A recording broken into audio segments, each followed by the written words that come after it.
We're now moving into the first big theorem of this course, is basically proving that every locally compact Hausdorff topological group has something what we call a Haar measure. Okay, so let me start by giving some motivating example.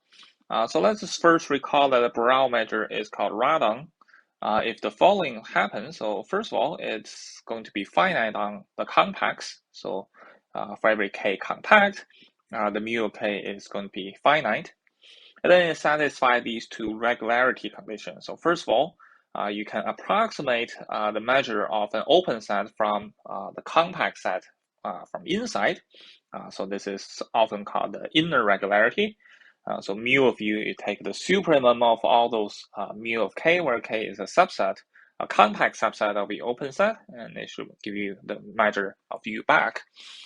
And then second, there's an outer regularity. Basically means for every Borel set, you can approximate from outside using open sets. Okay, so the mu of v is the infimum of all these mu of u, where u is an open set containing your e. So one classical example on the real line is the Lebesgue measure, basically. So we talk about that. And the Lebesgue measure on the real line is, first of all, it's a Radon measure. So we saw is, well, it's pretty clear that if it's compact, then it's finite. Inner and outer regularity takes a little bit more time, but it's kind of trivial now. It's a Radon measure. And not only that, it actually satisfies some pretty nice property. And one nice thing is this notion called translation invariant. So translation invariant means basically if you want to measure m of some set A, and you can translate it by saying x plus this A, they will give you the same Lebesgue measure. And not only that, this actually there's a unique one, well, of course, up to some multiple scalar. So this is basically fully characterized the Lebesgue measure. So there's only one thing. For example, if you require a measure of the unit interval to be 1, then there's only one measure, that's translation invariant and Radon. Okay. So this one is to prove this is actually not too hard. So you can observe that if it's finite on the compact, then some measure on this real line has to be coming from the Lebesgue-Stieltjes measure, and then you use the translation invariant to do the to show that the Lebesgue-Stieltjes, basically the function has to be equals to multiple of the constant x. So your measure is a constant of the Lebesgue measure. If you took my measure theory last term, I put that on your assignment, so you should remember that. I just want to point out one thing. This Radon condition is really required here. So apparently, if you just take the counting measure, it's going to be a translation invariant, but that's not going to be Radon. Okay, so that's why we need this Radon condition. So like I said in our introduction video, so the abstract harmonic analysis, we want to replace analysis on the real line by an abstract topological group. We now have a notion of the topological group. Basically, we want to study the locally compact Hausdorff group. That's our replacement of the real. So now we need a replacement of this Lebesgue measure, so we can talk about integration and so on. So what's the nice property we want from this Lebesgue measure is this translation invariance. Okay. So that's basically the definition of the Haar measure. Okay, so here is the definition. So let's take locally compact Hausdorff G and a left Haar measure. So because G here may be non-abelian, okay, the real line is abelian, so it doesn't really matter you add x from the left or from the right, it's the same thing. But now we may have a non-abelian group, so we need to talk about left or right. So a left Haar measure is basically a translation invariant from the left. Okay, so we require to be a Radon measure. So here, because your G has a topology is basically all the open sets. So you have the notion of open sets.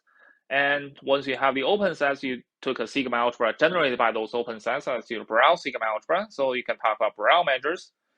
So a left Haar measure need to be a Radon measure, which is a Borel measure satisfy those regularity conditions. And first of all, we need to require that as actually need to be non-zero. Okay, well, of course, the zero measure is always translation invariant. That's kind of non-interesting, but let's require this is non-zero, and finally it satisfies this left translation invariant. Okay, so you can for every Borel set, if you translate from the left, then you get the same measure. Okay, and similarly, you can define a right hard measure. So you just do translation on the right. You move x on the right, and in general, they may not be the same. Okay, so a left hard measure may not be right one. Okay, but so the main goal of this entire probably this whole week of the lecture is going to show that a hard measure, a left hard measure, actually exists. And second of all, is actually unique up to some scalar multiplication. All right, so let me probably just state the main theorem of this entire week. So let's let G to be locally compact Hausdorff group.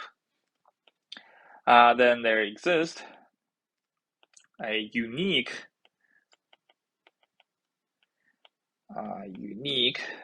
left, of course, or right, okay, hard measure. And by uniqueness, we mean unique up to some scalar multiple, okay? Scalar multiple, of course, scalar by a positive number, all right? Okay, so the proof is going to be super long. So in this first video, I'm just going to break it down a little bit. I want to show that if you have a left hard measure, then automatically we'll have a right hard measure. So as long as we can prove this theorem for the left, then we have it for the right, okay? So to show that, it's actually pretty simple. So let's do the following proposition. So suppose I give you a mu, it's a left hard measure. Then I want to construct a right one. Then let's define the following. Let's define mu prime of a set E. So E is some Borel set. I can define that as mu of E inverse. So here you probably need to, first of all, need to show this is well defined. Well, the reason is that we know that the inverse map is continuous. Well, and it's a dijective map from G to G, so it's going to be a homeomorphism. So if your E is Borel, then the E inverse has to be Borel as well. Okay, so this is even only if so this mu prime is indeed defined on the Borel sigma algebra. So this is a well-defined function. But the claim is this mu prime is going to be a right hard measure. Okay, the mu prime is a right hard measure. All right, so let's try to prove this. Okay. So first of all, is we already saw this is indeed a well-defined function. It's kind of routine to check this mu prime is indeed a measure. So to show it's a measure, you need the empty set maps to 0. You need to have this sigma additivity. So you take a bunch of disjoint sets, you take their union. And when you have a bunch of sets that are disjoint, then their inverse are going to be disjoint as well. So convince yourself this mu prime is a measure. So I'll just say mu prime is indeed a well-defined measure or a Borel measure. Then it's kind of trivial. Okay, so we need to show that first of all is going to be right invariant. Let's just consider mu prime of E. You right translate by some x. So by definition, that's just mu of the entire thing inverse. And when you do the inverse, you move the x to the left-hand side. So this is mu of, you have x inverse translate on the left now of the set E inverse.